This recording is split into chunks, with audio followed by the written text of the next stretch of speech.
Operation Domination is underway. The ultimate game plan to dominate your NFL experience. With your hosts, Dan Maven. But what's more impressive to me about the Chase Thornton. Yeah, I mean, I got him. Chris Dowhouse. Get him, Chase. Get him, Chase. And Adam. No, not necessarily, but it's again the same. Don't hope to win. Be great and dominate. All right, so with that, we can go ahead and get into the wide receivers with another showdown.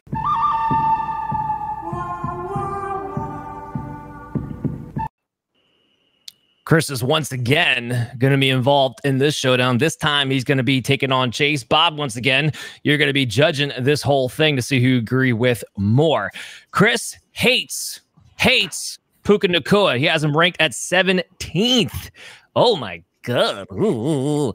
Maybe we'll tie it a little bit Cooper Kupp here during this debate. We'll have to see. Chase has him all the way up at 8. So we'll start with Chase. Chase, you have him at 8. Why are you confident Puka Nacua can replicate what he did a year ago? Well, it's not just me. It's pretty much the industry. Whether you're a professional, whether you're outside of it, his ADP and his ECR are both right there around wide receiver 7. He's going 10th in drafts. He's a first round pick almost across the board. People are expecting that. Now, listen, it's a lazy and easy thing to say that, oh, well, he got all his points because Kupp was injured at the beginning of the year. Listen, in the games that they played together, Puka Nacua still out-targeted Cooper Kupp, okay? In the games that they were both on the field together, he still had more targets than Cooper Kupp. So it's not unreasonable to think that over the course of an entire season, if Cooper Kupp can stay healthy, that could repeat itself. Now, granted, Puka Nacua's targets did drop in those games by a whole target a game. He went from averaging 9.4 targets a game to averaging 8.5 targets per game, okay?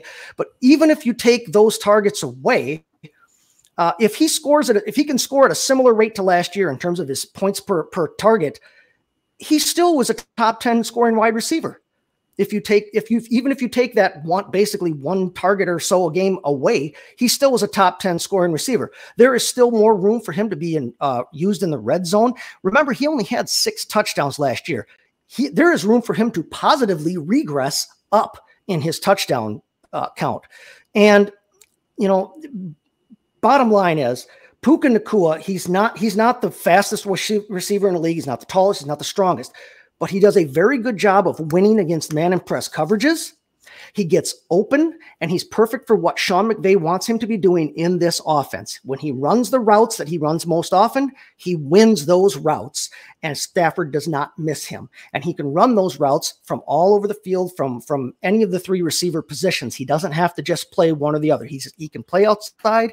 He can play that big slot inside and take over for Kupp if need be. He can play anywhere on the field. He can play in the backfield and go in motion. He's a perfect weapon for what McVay wants him to do in this offense. Matt Stafford is still there. Cooper Kupp is going to be 31 years old, and I just think that there's no reason that Nacua can't repeat his same level of performance from last year. He may not end up wide receiver 4, but that's not where I have him ranked. I have him ranked as a wide receiver 1, and I think that's exactly what he'll be at the end of the year. Okay, Chris. So why do you hate young guys? Just because you're old, you got to represent the old guys? What do you got over there? No, this is me pushing back at the industry, as Chase kind of alluded to with the Puka Nacua. This is the flavor of the month. The newest guy. Who's the newest guy that we want to go love so much and make him replace the old guy? Because that's what we love to do in America. Marvin Harrison. And, well, I think right now we're looking at a guy that Puka Nacua was very good, and I'm not going to question that at all. And I think 17 is pretty fair of him. We see usually that receiver 2 in an offense finish around that range, between 15 to 17, which is pretty high for a second receiver. What I do knock on him is the range where he can finish when he has those targets you're talking about, Chase. He had 160 targets last year, had 1,480-something yards, 6 touchdowns. Are we going to see more of that? More yards, more projection, attempts or carries? More? What are we going to see more of Puka that has, us excited that he's definitely here and arrived, that he's going to replace Cooper Kupp as the number 1 in this offense? Because when Cooper Kupp was the number 1 as that offense, We saw him put phenomenal, ridiculous numbers up in 2021, and like in 2022 in a second. Let's stay with Puka Nacua last year. He had 4 games where he finished outside the top 50. For a receiver 1, having 4 games outside the top 50 is pretty hard to swallow. Now, he did have 6 games inside the top 10, so there's opportunity for that improvement, as you talked to Chase. Here's the upside. But when we saw Cooper Kupp have similar targets and be that number 1 receiver in this offense, Cooper Kupp in 2022 never finished outside the top 20. He only played 9 games. He got hurt in the 9 games. I'm sorry, the 9th game. But he played 8 games. He was 3 times he was in the top 5, 6 times in the top 10, and 19 the other 2 times. I bring that up because the 9 games 2022, where the 30-year-old Cooper Kupp's getting so old now, he's starting to lose a step. That was what we saw kind of the floor. Now, 2023 last year, he comes back. And those 5 games towards the end of the season when they're both both healthy from week 8 on, you only saw Puka Nacua get double-digit targets once. You saw Cooper Kupp get it 3 times. Now, it might be semantics where it's 1.5, 2 good targets, but that's the numbers we're looking at. And then it comes to how many top 5 finishes do they have? Cooper Kupp had 2 top 5 finishes during that time frame, while Puka only had 1. So there's a lot of things there where I'm looking at. I think Cooper Kupp is the 1A. Dan talked about 1A, 1B. I think Cooper Kupp is the 1A until I see him not healthy. And everything I've heard is offseason is there's no hamstring issues. There's no tightrope surgeries recovering from. That Puka Nacua is training with Cooper Kupp to get better shape. So I'm excited about Cooper Kupp because every time I've seen him on the field be healthy, he is a stud. And I think if anything, I might have him a little too low. Puka's awesome too, top 15, top 17. I have no problem arguing that. But as the guy who's been more receiver in the Rams, barring injury, I think it's still Cooper Kupp. Okay, Bob. So let me know who you agree with more. That was fairly compelling, Chris. It swayed me more than I expected. I'm still Team Puka, but I think I'm going to probably close the gap a little bit in my rankings. Look at that. Look at that. Chris swaying the guess. Good work by you. I do want to add in here, it's not a small sample size we had last season where Puka Nacua was still outscoring Cooper Kupp. And Kupp at 31 years old, yes, he's in great shape now. We haven't gotten training camp yet. So this all may change coming up. But Chris, compelling points by you as to why Kupp is not in the dust. And I think that's more of an important point here. I have him ranked at 22, but there's a lot of people ADP-wise who have Kupp at 22, but don't want to touch him. I'm not one of those people. If he falls to me in that 3rd round, I am hitting the hit button on Cooper Kupp for some of the reasons that Chris has been laying out. But let's get into our next. I'm betting on Chase being right, but that was a hell of an argument. Yep, I totally agree. Let's get into our next show.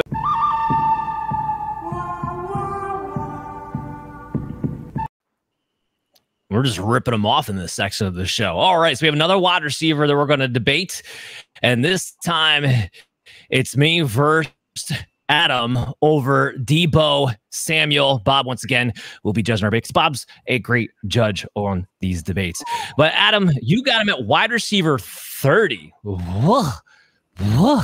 You just hate some Deebo Samuel there. So walk me through, why is Deebo so low on your list compared to ADP, which has him at wide receiver 14? Look, I think that the San Francisco 49ers will continue to be the most efficient offense in the NFL, but I struggle to project it to be as efficient as last year. They have to take a step back in some capacity in terms of efficiency. Look, the trend line in Deebo's targets, rushes, just overall opportunities has been heading down for 3 years. Like, all of it's gone down, and that's despite the fact that he played more games last season than the season prior. The opportunities still went down, just on totals, not percentages, totals, playing more games season to season. That's not to say that Deebo wasn't fantastic last year. Of course he was. On a points per game basis, he was a wide receiver 1, and it was even better down the stretch. As long as you don't make it to the playoffs when you talk about down the stretch, in which case, playoffs were a dud on the whole. No touchdowns. We had like 9 carries. He was like less than his normal yards per carry by a pretty significant margin. I think he had 150 receiving yards in the entire playoffs. And this is a team that made it through a good chunk of the playoffs. So the playoffs were abysmal. So what I'm saying, not necessarily is that the playoffs mean that, oh, that's who Deebo is, but that the stretch he had right before the playoffs isn't necessarily who Deebo is either. It probably is living somewhere in the middle. I think Deebo is going to continue to be one of the most talented two-way players our league has. It just happens to be that he shares a team with the most talented two-way player in the NFL. And so for me, I think it's not likely that he has the points per game that he had last year, where he did make it into the back end of as a wide receiver one on a points per game basis and half-point PPR, because I don't think that the touchdowns are going to continue. He had a spike in touchdowns, not like his crazy spike year a couple years ago, but there's that year, there's last year, and every other year he gets 2, 3, maybe 4, 5 touchdowns, like at maximum. I don't see him repeating last year's touchdowns, especially as, once again, his volume is just diminishing. And as far as the Aiyuk situation, this is one that could absolutely go in a bunch of different directions, because if Aiyuk's gone, then Deebo's a certified wide receiver one, and the whole board's effed. Not to say the other word. The whole board's effed. But if Aiyuk stays and Aiyuk gets the money he's asking, well, then suddenly I feel like the targets that Aiyuk is almost certainly asking for are going to follow. And then I think that trend line for the opportunities of Deebo continues to go in the direction of, okay, maybe this year he gets 80 targets. Maybe this year he gets 30 carries. And for me, just the odds of the touchdowns not tailing off back to, what's been normal for him, which is, normal years has been closer to, we can pull it up, like 3 to 5, maybe 6 touchdowns, not 7 receiving and a handful more on the ground. Just especially as the rushing usage tails off, which has consistently tailed off. I think that's the scariest part, because that's the way he's been able to get in the end zone most consistently. So for me, it's not a knock on the player. It's that unless Brock Purdy's pushing for 10 yards per attempt, something's got to give, which he did last year. Look, he might make 9, which is still fantastic, historic. To do 9 back-to-back years would be freaking incredible. I don't think he pushes 10, dude. I can't be that efficient on this offense. Well, the beauty part with Deebo Samuel is that he doesn't have to push 10, because Deebo's not dependent on the ADOT. He's dependent on what he does after the catch. That's always been the big key. And you talk about the touchdowns. Yes, receiving touchdowns never been particularly high, but this is a guy you have to remember, he's going to get a handful of rushing touchdowns. He had 12 total touchdowns last year with 5 rushing. He had 3 rushing the year before, and that was his low year when he played his least amount of games. Here's the other thing. You got now you do have Brandon Aiyuk lower than the rest of us, but you still have Brandon Aiyuk at wide receiver 23. As great of a receiver as Brandon Aiyuk is, he has never, ever outperformed Deebo Samuel on a fantasy points per game basis, because couple things. One, Deebo, because he is a two-way player, out-touches Brandon Aiyuk more consistently. In fact, even last season, as great as Aiyuk was, he was only averaging about 6.5 targets, or even opportunities you could frame it for Aiyuk, while Deebo's getting 8.4 opportunities per week. He gets 126 opportunities for the entire season, even with 3 games missed. That makes him the second most utilized player on the great San Francisco 49ers offense. Deebo's not your typical wide receiver. You can't look at him that way. He's going to be a two-way player who gets utilized. And I think part of them using less of Christian McCaffrey is not using Elijah Mitchell, who always gets hurt every time he touches the ball more. It's giving more touches in that situation to Deebo Samuel. And for Deebo, all it's been coming down to over his career, and we'll go back to Chris with the Cooper Kupp argument, is whether or not he's in shape, not healthy, in shape. He was in shape in 2021. He was a wide receiver 2 overall. He was in shape last year. He was a wide receiver 9 on a fantasy points per game basis. Every indication this season is that Deebo's in even better shape coming into this season than he was last year right now from all the reports so far. This offense could go down in efficiency. Maybe it comes up in an uptick in pace. They were the 31st pace last season. Brock Purdy, another year where he gets to be healthy. You don't think that pace quickens up and that comes with more volume for some of these guys? Look, Brandon Aiyuk, maybe he gets the contract done. Kyle Shanahan's never been a guy who divvies out his opportunities to players who are making the most. It's all about his offense and the way it functions. As long as Deebo Samuel's there, he's the more consistent player of the two when it comes to utilization. So for Deebo Samuel, as long as he's in shape, I'm going with him as a top 12 wide receiver. Bob, go ahead. I'm getting a call here from Marcus Grant, who would like to know best shape of his career season is a fallacy. We're not part of that's an axe Marcus likes to grind. I don't want to like Deebo Samuel. Like, I honestly don't. I want to be on Adam's side of this one, but I think more realistically, Dan has won this one. No, this is not a reprisal for your harsh attack at DeMarcus Robinson earlier, Adam, although that did shade my opinion a little bit, not going to lie. But because I'm not in, you're not going to find me drafting Deebo where he goes. I'm interested in other pieces. But I think the argument that Dan made is pretty fair. So we'll give it to Dan and say that, Adam, you were not wrong, sir. You just went a little low. All right. With that, let's talk quickly a little bit about the Brandon Aiyuk situation. Bob, I'd love to get your opinion on this. I think I share the opinion that you have. Yes, he requested a trade, and this is we're just going to talk about from the NFL standpoint because, again, we all have Brandon Aiyuk ranked as a wide receiver 2, essentially, so we're not really dissimilar as far as where his value is concerned. But, yeah, so we requested a trade. What do you make of that situation? Yeah, I think it's interesting. You know, the word is the 49ers have no intention of trading him, which means obviously if they got the right offer, they would. Grant Cohen from SI.com threw out there recently that when they're negotiating with him, they talk about him as if he's a high-end wide receiver 2. When they're negotiating with other teams for a trade, he's a high-end wide receiver 1. They want that first-round draft capital. So again, everyone I've talked to, including the Athletics' Matt Barrow, thinks this is who, by the way, told me that they've offered him slightly less than the $28 million that Amon-Ra St. Brown got from Detroit earlier this year. That's going to be the sticking point. And they need to start talking again. I feel like this is going to get done at some point because this is just the way the 49ers do it. We can go back to Deebo's contract. It was the eve of training camp, Nick Bosa last year. And you want to keep Aiyuk around. Among the league's most efficient receivers last year, top 3 in yards per catch, yards per route run, yards per target, explosive reception rate, all those things. Finishes fantasy's wide receiver 13. We're still drafting him at a ceiling. I don't like drafting him there either right now. With that little bit of uncertainty, but still a very good player and a very good offense. And probably much like Deebo, I won't be having too many shares of him, at least not until things get resolved. Yeah, that part I can't disagree with. Look, as it comes down to, he's still under contract. The 49ers can elect to franchise tag him next year at $22 million projected right now, which would still be a bargain for an elite level wide receiver. So the 49ers they hold all the cards. I don't think we're going to see Brandon Aiyuk in a different uniform. But kind of touch on Bob's point real quick.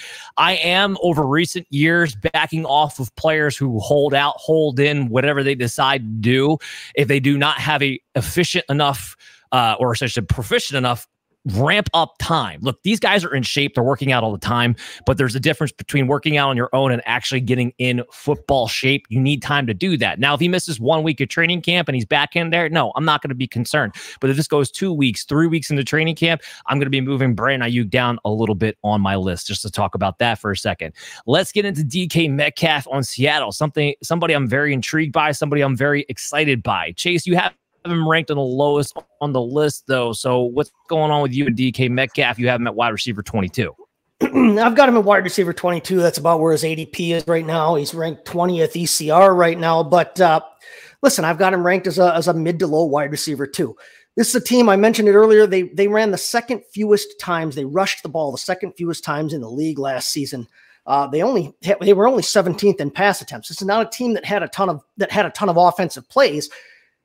When they hired Ryan Grubb, I think everybody thought, oh, hey, air raid offense coming in and they're going to bomb the ball all over the place. Well, insofar as this Seattle offense resembles in any way the University of Washington offense from last year, yes, DK Metcalf is going to be the Rome Odunze in this offense, okay? Which means he's still going to be the number 1 receiver on this team. All right, they're going to be passing. We expect them. I mean, they hired Mike McDonald, the defensive coach, as their head coach because I think they're disappointed in their defense. They want that to get better, but I think this is a team that's still going to be trailing. They are going to throw the ball, but Grubb came out and he said, we are going to be a more physical team. We are going to establish the run. And when you've got Kenneth Walker and Zach Charbonnet, that's not necessarily a bad way to look at things. His offense does a good job of opening up lanes for runners. We touched on that earlier. We've already established that. But I mean, how many more pass attempts are they going to really have? They've still got Geno Smith as their quarterback. DK Metcalf is going to be their number one. You know what that meant last year? It meant he was a mid to low wide receiver 2. You know what it meant the year before that? It meant he was a mid to low wide receiver 2 on a points per game basis. I think we always look at DK Metcalf and we think that he's going to be that 2020 receiver that we got that was a bona fide wide receiver 1. And again, the talent is there. I don't necessarily think at this juncture right now that that's where his opportunity is. So again, I mean, I don't have him as a high wide receiver 2 like the rest of you do, but I still have him as a wide receiver 2. And if any of us can draft him at his current ADP, we're all going to be very happy. Yeah, that's fair enough. I mean, Bob, you have him a little bit higher. Are you having some higher expectations, maybe some anticipation there with the Ryan Grubb system and how that might benefit DK Metcalf?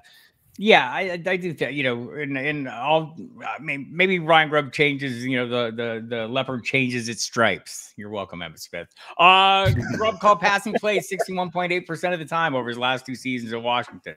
They're 15th in dropback percentage, and they operate at a higher rate of speed. So there's going to be more plays hopefully this year. Like I'm hopeful, right? I do think I would rather draft him at his ADP, but we're talking about a guy. We all know the number, 6'4", 235 pounds. Last year, the fastest speed in the NFL, 22.23 miles per hour on a 73-yard touchdown run. I think he'll lean into that speed and those physical attributes and get a little heavier usage. And we'll see him a little closer to the higher end of what we've seen in the past. As Chase mentioned, I mean, we've seen him push up into that wide receiver 1 range. I think we get closer to that this year. And Dan, I think the route tree is different. I think that's the key from my book, where I think you're going to see different DK Metcalf also moving forward. We got a nice question coming in here from Frozen Gaming. I'm in a tough 12-man team, 2-keeper league. I have Chase, Henry, and the first pick. Best available is Saquon, Harrison, and Garrett Wilson. I'm not sure who to draft. They're all great choices. I'm sticking with Chase. I'm big on Henry this year, so admittedly I might be a little bit biased in this scenario, but I think I'm just sticking with Chase and Henry. I'm assuming he's saying that as he has Chase and Henry 2-keeper and the first pick. So I guess who would you guys go with the first pick? Whoever wants to jump in here. Just for my 2 cents, I'm leaning Garrett Wilson, but somebody else can jump in here, Bob. Yeah. Same. I go Garrett Wilson. I go Garrett Wilson. All right, there you go, Frozen Gaming. We got Garrett Wilson for you with that first pick. All right, I want to cap off the wide receivers here. We got to talk about Marvin Harrison a little bit. Adam, you have him as a top 12 wide receiver, even though he's a rookie wide receiver. That's a shout out to all the old guys out there. How can it work? How can a rookie wide receiver be ranked in the top 12? Why you got him in the top 12? Yeah, because he's going to be an immediate target hog. I mean, he fits everything you would want to see, right? Like, one, almost a spitting image skill set wise. Like, he is not yet future Hall of Famer DeAndre Hopkins, but like as far as a receiver, you couldn't really pick a rookie who more stylistically resembled DeAndre Hopkins, who worked really well. Maybe not in the touchdown category, but on the whole worked really well with Kyler Murray. So I think this is a skill set that can work. He's a monster, especially on intermediate. He's one of the best route runners in the draft. I'm just not really worried about anything with him. Even AJ Green was a really popular comp. And look, AJ Green didn't necessarily blow anyone out of the water in Arizona, but I think he, at least I'll say this for myself and for you guys who I've done the show with for a while now, I think this is true of you as well. AJ Green at the very least overdid expectations with Kyler Murray, which goes to show that this is like a skill set that Kyler feels very comfortable with.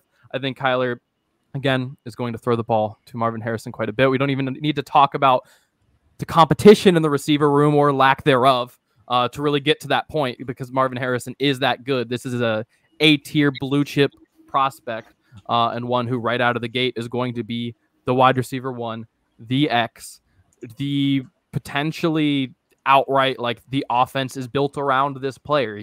I don't think it would be that crazy if the identity of this offense, the like glue of this offense, is Marvin Harrison Jr. So yeah, I'm all in. I think he is a year 1 wide receiver 1. Bob, any issue, any questions about, any flags about, Marvin Harrison being a rookie, having this expectation on a rookie wide receiver? We didn't have it on Chase, and we didn't even necessarily have it on Jefferson from drafting standpoint.